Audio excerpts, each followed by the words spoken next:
From Wish TV and the All Indiana Podcast Network, this is the News 8 Daily 8 Podcast, a Wish TV News 8 update. Hello, I'm Jeremy Jenkins, and this is your News 8 Daily 8 Podcast for Tuesday, August 27th. We begin with news from Indianapolis-based Lilly. Lilly is making starter doses of the weight loss drug Zepbound available in single-dose vials. The pharmaceutical company says this will significantly expand supply of the drug as the company sees continued high demand. Instead of a preloaded injector pen, patients will use a syringe to draw out the medication. The new vials will only be available to people who pay out of pocket through Lilly Direct. That's the company's platform that helps coordinate telehealth services and fill prescriptions for patients. More news from Indy's northeast side. Police are looking for the person responsible for killing one man and critically injuring a child. Officers were called to a shopping center at 75th and Shadeland just before 9:30 last night. Police say they found a man and child shot inside a car. The man died and the child is now at a hospital. Witnesses at the scene told News 8 a fight led to the shooting, but so far, IMPD has not confirmed that. If you have any information that may help, you can contact the IMPD Homicide Unit or Crime Stoppers at 917-262-TIPS. Right now, there's no word on whether an Avon student will be charged for bringing a gun to school. An initial message from Avon Schools says the student was removed from class by police at Avon Intermediate School East after showing off the gun on a bus. Later, a spokesperson for the school district sent a news statement saying video from the bus did not show the student showing off the gun, but that a bus rider became aware of the gun and told a teacher. The school district says the gun was not loaded and there were no threats made toward the school. With the extreme heat this week, schools are trying to keep students cool. School leaders in the area are taking another look at plans to make sure they're doing everything they can to keep students safe.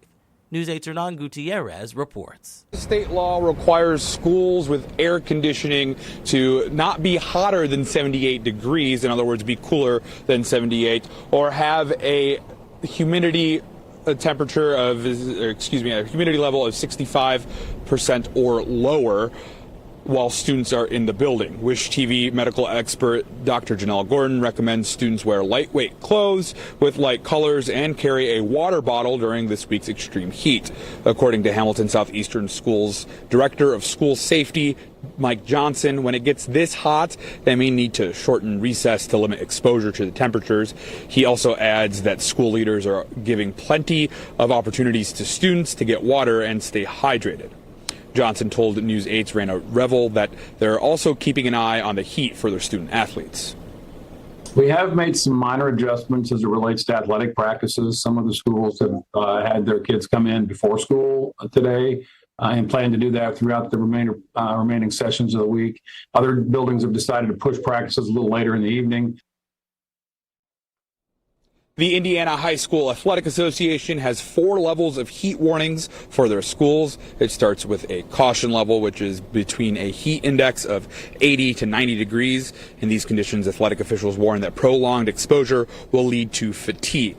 The highest warning is extreme danger, which is for heat indices of 130 or more. The IHSAA says playing sports in those conditions will likely lead to a heat stroke. Coaches in Indiana are supposed to take heat safety training and testing every other year. Reporting downtown, I'm Hernan Gutierrez for Wish TV, wishtv.com, or follow us on Facebook for updates. When it comes to the weather, Storm Track 8 says we could see temperatures in the mid-90s today.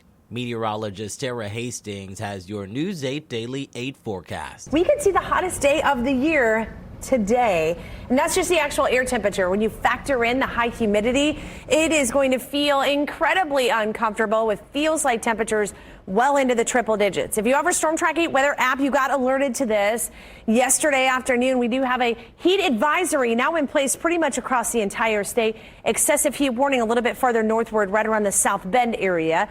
The reason being, we're going to see heat indices or feels like temperatures well into the triple digits this afternoon. Live look here in Cicero. Beautiful start to the day. Just a hot one. 77 degrees right now over at Morse Reservoir. Also in Indianapolis and Bloomington as well. 76 in Lafayette and already into the 80s in Chicago and South Bend. We've got mostly sunny skies in play for the entire day today.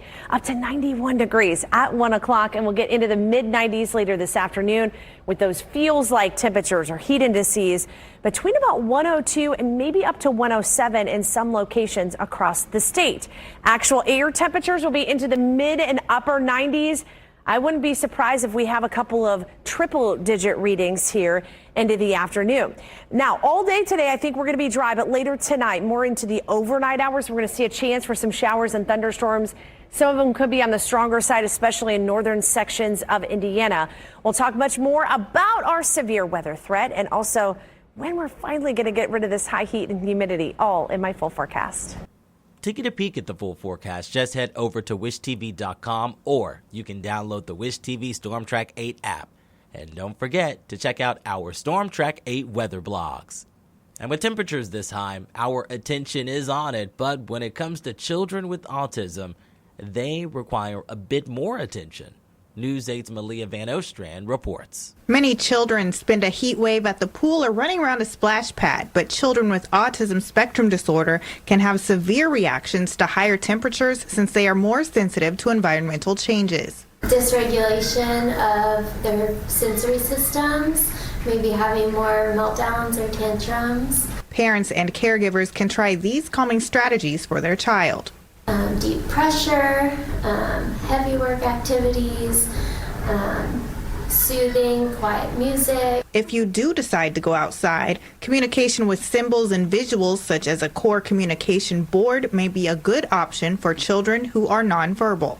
Hey, mom, dad, like we are all done. I'm too hot. I want to go inside. So some of our kids aren't always able to communicate that verbally. So using visuals is going to be a really helpful way for the child to communicate. The staff at Homebridge Autism Therapy Center says it's important to pick activities that promote growth and developmental skills. It can be something so simple as getting some clear bins or even Tupperware containers and putting everyday items, so rice, beans, and noodles, and playing with them, engaging with your kiddo. Other activities can include playing with shaving cream or putting items in an ice tray, freezing it, and then taking them out with tongs. They're developing their fine motor skills while also engaging their sensory systems for tactile and visual input. Whatever activity you choose, staying indoors during a heat wave is preferred.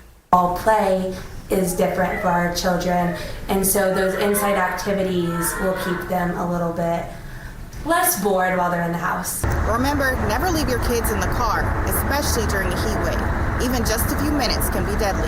I'm Malia Van Ostrand, Wish TV, wishtv.com, or follow us on Facebook for updates. This has been your News 8 Daily 8 podcast for Tuesday, August 27th.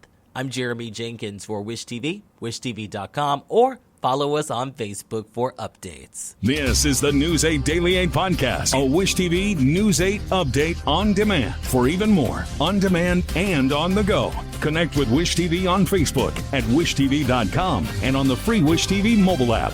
Thank you for listening, and be sure to like, subscribe, and follow this podcast for updates every weekday morning on the All Indiana Podcast Network and wherever you get your podcast.